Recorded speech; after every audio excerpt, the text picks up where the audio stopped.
What if the real threat to your financial future isn't how much you earn, but how fast it slips through your fingers? You're doing the hours, income's up, maybe your accountant says you're having your best year yet, but for some reason something feels off. The numbers don't lie, but they don't necessarily tell you the full story. The more your practice earns, the more invisible your personal burn rate becomes. And burn rate isn't just what you spend, it's the drag on your future freedom. This episode is about the quiet killer of wealth that rarely gets mentioned: lifestyle creep. I'll show you why most dentists don't notice it until it's too late, and why stewardship isn't about budgeting, it's about the superpower for reclaiming control. If you've ever thought, I make too much money to feel this stuck, then this one's for you. So let's be honest, dentists earn great money. In fact, in Australia, statistically, you're in the top 5% of income earners. And what makes it tricky though is that for many practices, overhead is 60 to 75% of revenue. So income looks high, but the surplus is much thinner than it seems. And when lifestyle creeps in to fill the rest, what's left to build with? As mentioned, it's not because you're lazy or you're bad with money. It's because income has nothing to do with wealth if the burn rate rises to match it. Most dentists don't actually feel wealthy. I've met dentists earning well into seven figures who still feel like they're chasing. And they're not alone. Studies show that almost half of dentists aren't confident they'll have enough for retirement despite their income levels.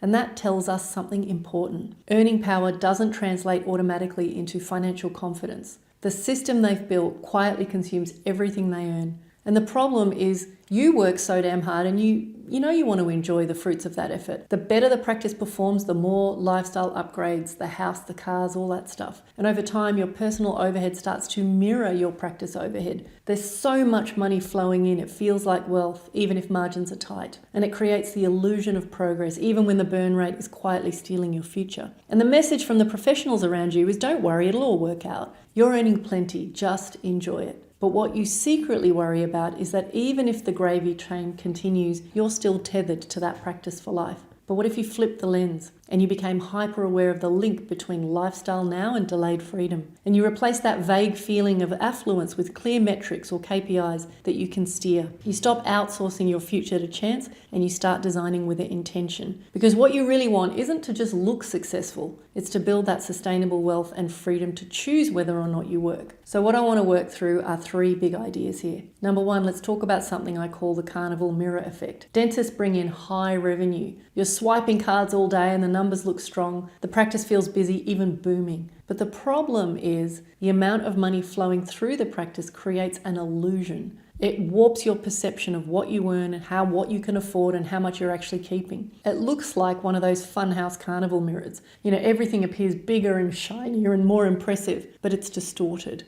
You see headline revenue. You feel the income hit your account. But the truth is you don't really see the burn rate, the expenses, the debt, the silent leaks that chew through cash flow. You don't feel or measure the opportunity cost of spending decisions. And over time, you stop asking whether your lifestyle and overhead are aligned with the freedom you actually want. So this is how most dentists end up: levered to the hilt, locked into high repayment schedules that eat surplus, and spending at a level that assumes income will always flow. They're not building wealth, they're just feeding the machine. And here's the kicker. If you don't step back and rebuild that mirror, you will chase that illusion, not freedom. And seeing that distortion, that's the chef's kiss moment. That's when the game starts to change. I've seen it more times than I can count. A practice doing over 3 million in revenue, a waiting list of patients, the team is expanding. Everything from the outside looks like a success story. But behind the curtain, personal wealth sitting maybe below $1 million, maybe no other assets. Mountains of debt, cash flow stretched thin. And what's left? It's absorbed into high burn lifestyle that feels impossible to unwind. And these dentists aren't reckless. They're hardworking, responsible, and deeply committed to their patients and team. But they're stuck in a system that quietly consumes everything they earn. So let's talk about that burn rate problem. There's a strange irony in the world of dentistry. The more you earn, the easier it is to lose track of what matters, because the pressure isn't just clinical, it's social, personal, subconscious. You're surrounded by other high achievers and you want to reward yourself. You want to give your family more. You tell yourself, I've earned this. But the problem is you build your life around income that needs to be constantly maintained, and you trap yourself in a lifestyle that's fragile. You end up optimizing for comfort now and trading away your freedom later. So what do I mean by burn rate? It's the pace at which your lifestyle consumes your income. Most dentists, their burn rate is dangerously high. One study found that 61% of people earning over 250 are still living pay to pay. That stat is right at home in many practice owners I speak to, because if your lifestyle, it all scales with income, then you're just running to stay in place. Let me tell you about a client I worked with. I'll call him James. He was earning over $1 million across 2 practices. Smart guy, respected and busy. But when we sat down and looked at his personal finances, it was clear there was nothing left at the end of every month. It wasn't because James was careless. It was because every time his income went up, so did his lifestyle. Just one thing at a time, slowly under the surface. He was burning through almost everything he earned, and we call that the lifestyle creep, and it's the silent killer of financial freedom. Because when the baseline gets too high, it becomes very hard to step back even when you want to. It's one thing to hear the concept, it's another to see it in your own mirror. So let's make this real. Pause for a moment and do a quick back of the envelope reflection. Start with this. How much do you actually have available to live on each year? Not just the salary you draw or your regular PAYG. I mean all of your income, dividends, distributions, profits, whatever your accountant calls it. If it ends up funding your life included. Got that number? Now, how much of that do you actually keep or invest? In other words, what's left after the lifestyle? All of it. The percentage you need to run your life, that's your burn rate. And if the burn rate is high, it means 2 things. There's less to build wealth with, and the machine you've built has to keep running hard just to stay in place. How much of that is intentional versus automatic? Because that burn rate defines the lifestyle that you need to sustain. When you take control of that number, it changes everything. So how much is your freedom costing you right now? The third key is the need to elevate stewardship. So I call people who are pursuing growth in their relationship with wealth and money as freedom warriors. And in the freedom warrior world, we talk a lot about stewardship. It's an old-fashioned word that's been lost. I'm not sure why it's such a great word.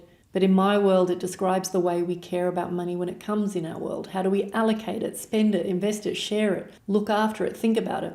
It's not just about being frugal. It's not about spreadsheets or guilt. It's about alignment between what you say matters and how you actually use your resources. And when you become a better steward, you understand where your money's going. You stop leaking energy on things that don't matter, and you get power to choose how you grow. It's not about judgment, it's about clarity. So one of the most valuable KPIs I encourage my clients to think about is their lifestyle burn rate, the one you just measured. So if you've ever felt like you should be further ahead by now, but you can't figure out why, maybe your burn rate is the missing link. So here's the real question. What would change if you stopped trying to earn more and started to keep more? In the next episode, we'll explore the real rules of investing and why most dentists unknowingly play it on hard mode. Because once you see these distortions, the Carnival Mirror Effect, the game changes. That's your chef's kiss moment. And here's the truth. Before you worry about earning more money, make sure you're keeping enough. Because if you don't measure that burn, it's damn hard to build real freedom.